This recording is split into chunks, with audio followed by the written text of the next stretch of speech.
विस्तार देते हैं।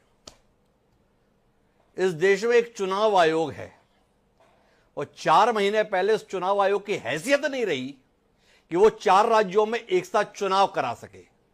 हरियाणा, जम्मू कश्मीर के साथ महाराष्ट्र और झारखंड की विधानसभाओं का भी कार्यकाल समाप्त हो रहा था। चुनाव आयोग अपने तंत्र को इतना मजबूत नहीं माना, इतना सक्षम नहीं माना, इतना सुव्यवस्थित नहीं माना कि 4 राज्यों में एक साथ चुनाव करा सके। उस देश में आज आप दावा कर रहे हैं संसद में बिल पेश करके कि देश के लिए बड़ा जरूरी है और हमें बहुत कुछ बचाना है, बहुत कुछ सहेजना है, इसलिए वन नेशन वन इलेक्शन जरूरी है। वाकई देश के लिए आप यह संशोधन चाहते हैं या कुल मिला के दल का हित आपको जब जिस अनुसार दिखाई देता है उस अनुसार कर लेना चाहते हैं? थोड़ा रोशनी दीजिए ना। जिस चुनाव आयोग की हैसियत नहीं रही 4 महीने पहले 4 राज्यों में एक साथ चुनाव कराने की विधानसभा का, वो पूरे देश में एक साथ चुनाव करेगा? विधानसभा का, लोकसभा का, नगर पालिकाओं का, पंचायतों का? वाकई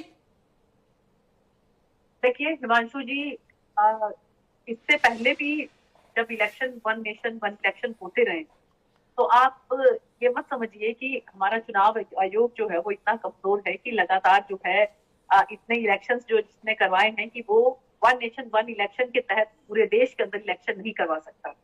और हमारी जो पार्टी है उसका मोटो ये है कि सबसे पहले देश, उसके बाद दल और उसके बाद स्वयं।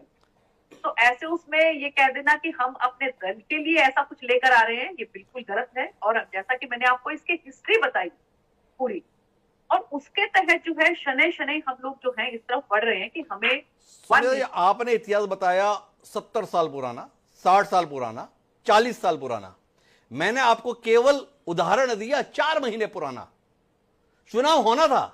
और छोड़िए, दिल्ली के मौजूदा सरकार ने चाहा था कि साथ में चुनाव करा दिया जाए, उसकी भी हिम्मत नहीं पड़ी।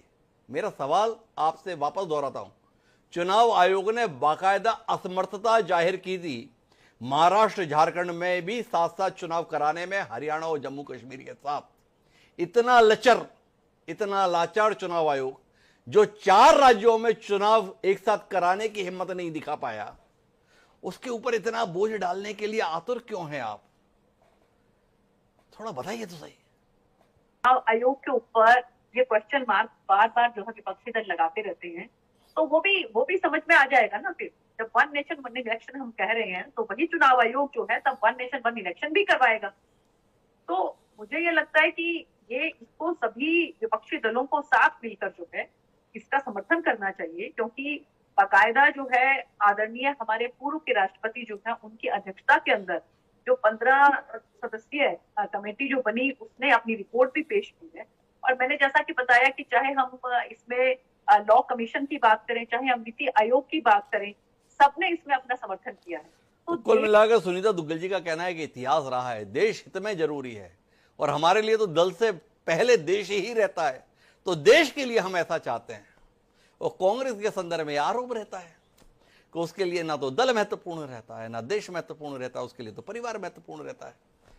तो डॉक्टर पूजा त्रिपाठी जी मेरे साथ में हैं, बहुत विरोध कर रहे हैं आप इस प्रस्ताव का। परिवार का कौन सा हित दांव पर लग रहा है डॉक्टर पूजा त्रिपाठी, जिसके चलते वन नेशन वन इलेक्शन ने आपको थर्रा दिया है? घबरा गए आप, पता नहीं हमारे साथ क्या हो जाएगा, इसलिए इतना खुलकर विरोध कर रहे हैं। थोड़ा बताइए तो सही, किस बात से डर गए आप लोग? इसी बात से डरे नहीं हिमांशु जी। मुझे लगता है लोकतंत्र जो है वो बहुलता और विविधता के आधार स्तंभ पर खड़ा है, और संविधान आपको, मुझे जाति, धर्म, जेंडर के बिल्कुल बायस को हटा के अगर कुछ अधिकार देता है तो वो होता है अपनी सरकारों को चुनने का अधिकार। आज जब हम बात करते हैं कि ये देश का, ये विश्व का सबसे बड़ा लोकतंत्र है, तो हम इस लोकतंत्र की जीवटता और लोकतंत्र की विविधता का एक प्रारूप है कि यहाँ पे इलेक्शंस होते हैं, राजनीतिक प्रक्रिया होती है, या रिसोर्सेस की बात कर रहे हैं, मॉडल कोड ऑफ कंडक्ट की बात कर रहे हैं। मुझे लगता है चुनाव होते रहने दीजिए। चुनाव के चलते ही जनता को पेट्रोल डीजल में 5-7 पैसे की मुनाफा होता है, किसी राज्यों को 450 का सिलेंडर मिलता है, कहीं पे गाड़ी की